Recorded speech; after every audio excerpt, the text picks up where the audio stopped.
Hey guys, welcome back to my channel. So today's video is going to be my review with swatches on the new Nicole Guerriero and Anastasia Beverly Hills Glow Kit. I have highlighter pandemonium behind me on my desk. I took out any shades that I felt were kind of similar or in the same ballpark. I also wanted to show you what the finish was like, comparisons for the formula against other formulas that you might be more familiar with if you have not tried any of these glow kits. As always guys, there will be timestamps below if you guys care to skip ahead to any certain areas like the swatches and everything else, because you know I never shut up. Haven't been on camera in quite some time. I did just redo my hair. I added more darkness to my roots and kind of went for more of like a caramel, dirty blonde. I don't even really know.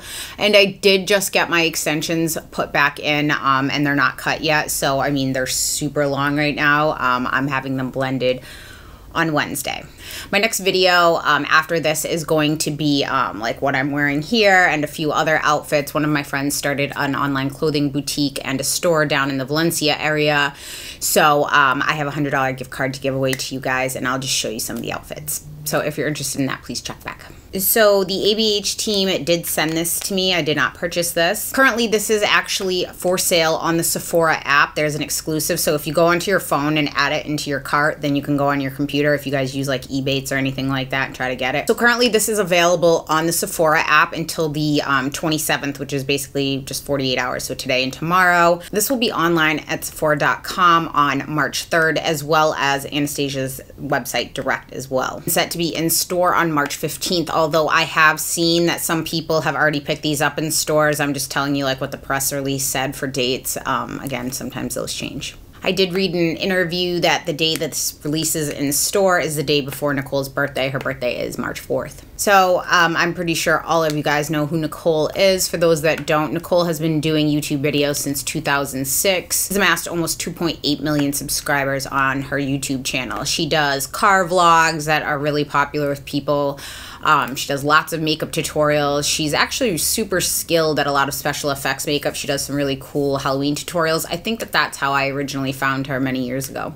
I read an article on Allure that they did with an interview between Nicole and Claudia, who is Norvina, about the collaboration of this palette. I'm going to link that below because they go back and forth and ask her what the inspiration of the colors were, what it was like to work together, all of those things. It was a really interesting read, so I will link that below if you guys care to read up on that. They sent me this one, but I have purchased all of these other ones on my own. I really like this formula. If you guys have been watching me for any length of time, you know that this Starburst shade from this Gleam kit, which was more for their like fairer to light skin kits, this color has been my absolute favorite to highlight with. It's funny because I thought I would automatically go to Crushed Pearl, and I do like this shade, but I love this Starburst against my skin tone, and this was discontinued. I love the formula on these three.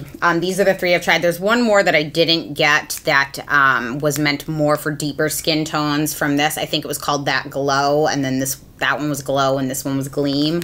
I think anyway. And then the Sun Dipped was more for like, I think came out in the summer. It's just more for like bronzier, tanner colors. This Sweets kit is permanent. Now, I will say this Moonchild kit, all of these kits have different formulas. The finish is extremely similar, I find, in them, but the ingredient list is a little slightly different in a different order. Now, what I will say about this Moonchild kit, which this one was more of like reflective, kind of like color shifting holographic highlighters, is like Purple Horseshoe. I had some grit to it and a little bit of glitter, but I found the other 5 of these to be in that same keeping of that kind of foiled shadow. Now, I passed on the Ultimate Glow Kit because when I swatched it in stores, that was the one that's permanent with the 6 shades. It is extremely gritty and glittery. Some people love glittery highlights. I'm 35 years old. I rarely ever want chunks of glitter on my cheeks, so I skipped on that. So I was curious to see what formula this would have, and this is reminiscent of these kind of kits and the same kind of packaging, so I was hopeful. These do look glittery to me, in some of them in the pans, but I will tell you, they don't really have a lot of glitter. Like this Daydream I'm wearing all over my eyelid right now because this is too dark for me to highlight with. Same thing with 143, and Glow Getter is on the verge. These three on my light to fair skin work. This Glow Getter is right on the cusp of being too much, but it does blend out beautifully. A lot of these look intimidating in the pan, but they do blend out well. These two are just too dark for me. This is too bronze and this is too orange.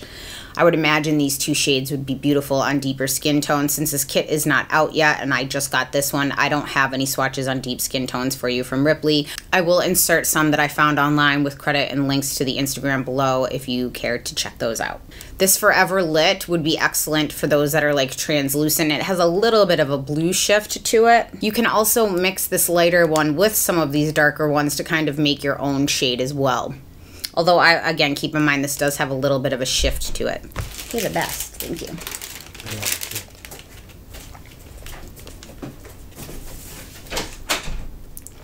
Best boyfriend ever.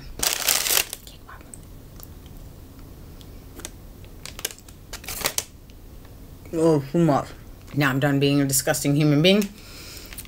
I love those cake pops. The only one I see slight glitter in is Daydream, which almost has like a couple little flecks of what looks like a silver in it, but it's not very noticeable. The formula of these reminds me more of like a drier version of Makeup Geek's foiled eyeshadows, if you're familiar with that formula. And actually, it's more of like an amplified version of their highlighters, if you're familiar with that kind of velvety feel. These are kind of a little more intense than that. I love these highlighters because they give a really kind of wet looking appearance, more so than like the really powdery ones. Now let's get into some cost breakdowns on here, guys. So I'm going to compare this to some individual highlighters as well as some of the other kits so you can see kind of how it breaks down, even if it's not available to buy the shades individually.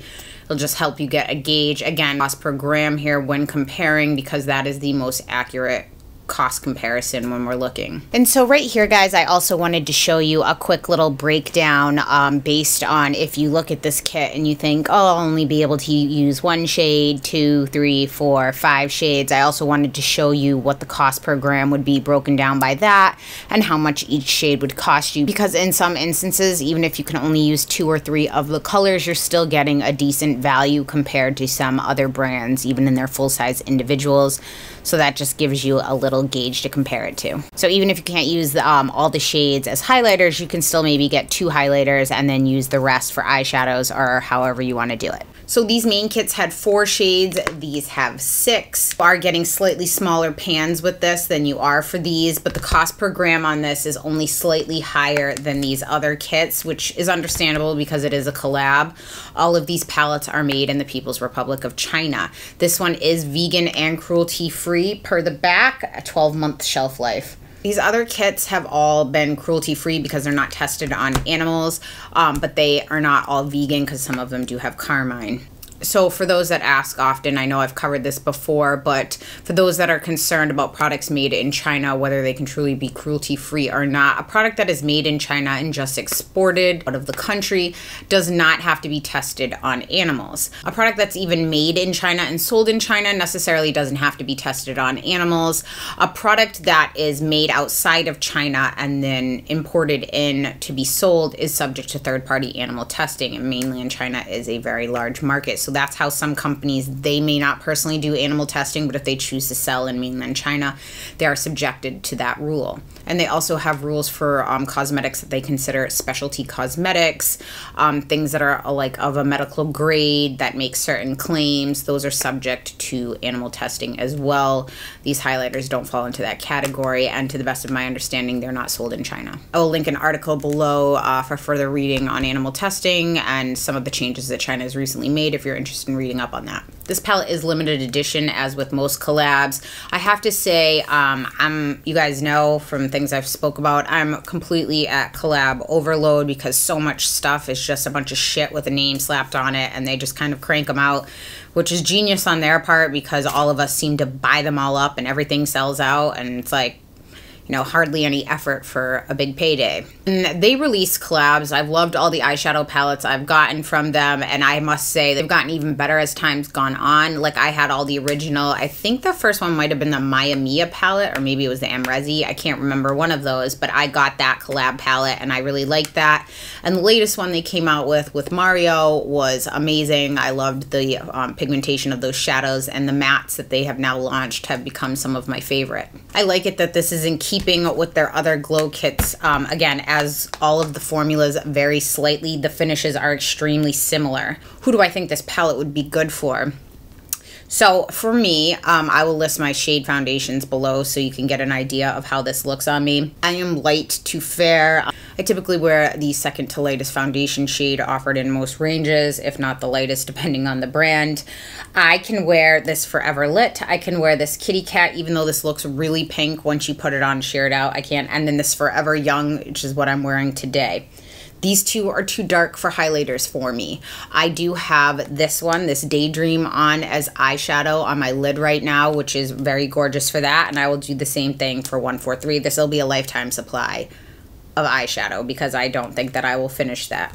I use this glow kit almost every single day, and you can see there's like an indentation in this pan, but I feel like I still have a ton of product left because these are big. If you are extremely fair, I think the only shade you'll be able to use is this Forever Lit on its own. I do think though that you can pick up some of this and these, like these four, and shear them out to be able to work for you. But I don't think that you'd be able to just go on with any of these other ones besides this one. If you are light skin, these four will work for you. Kitty Cat, Forever Young, Glow Getter with a light hand on this, and Forever Lit. If you are medium skin tone, I believe all of these will work for you. Although I'm questioning how this will look application-wise on deeper skin tones, because to me, I feel like a white highlighter seems like it would look really ashy, but again, I can't say. This does have a slight blue shift to it. I think for those with beautiful deep skin, that the Daydream, 143, and Glow Getter will look amazing. I think these other two will work as well, but again, since I just got this and this hasn't been released yet, I don't have any swatches. I haven't seen them blended out on anybody yet to say for sure. I do like it that I think this palette has a shade for everybody, from very fair to beautiful deep skin tones.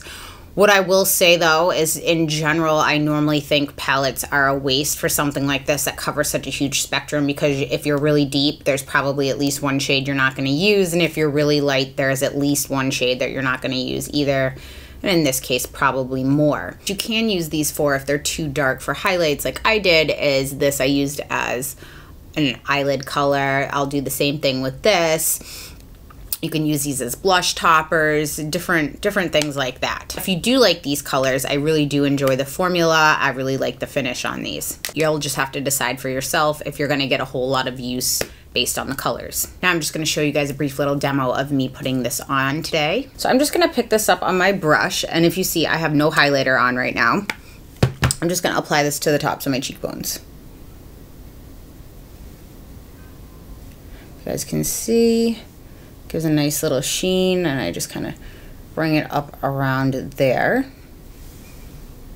Now on this side, I do have this scar on my face where I was bit by a dog as a kid, so I will show you what it's like if you pick it up and then put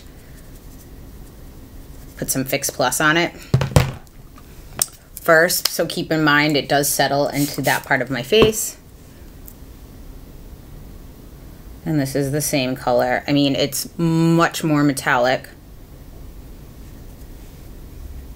And I can actually just go over that side too with the moisture left on my brush.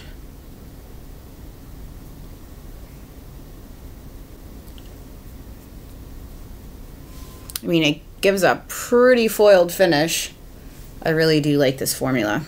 So now let's get into my swatches. For reference, this first picture you're gonna see here is just me swatching them directly on my hand, no base, they're not wet. I'm gonna show you this hand that had them all on there, and then I swatched the comparisons up on this hand and I put them next to each other so you can kind of see their reflective properties. And again, that is not blended out, that's just a swatch of pigment.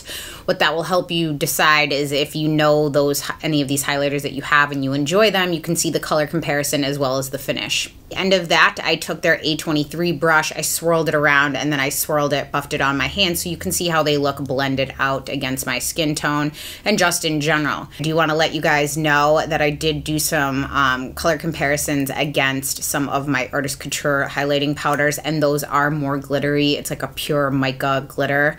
So I do have specks of that on my hand from when I was washing off in between. You guys know how glitter is. It's like stuck to you for life. So as much as I tried to wash it, you will see little specks around my hand, but you can see based on the colors when I swatch that they are not glittery.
So in closing, guys, I really do like this palette. I had full intentions of buying this, so I would recommend this, and I would purchase this myself if this had not been sent to me. I hope you guys found this review helpful. If you guys have any questions, comments, or concerns, please leave them in the comment section down below. Thank you so much for tuning in, guys, and I will see you next time. Bye.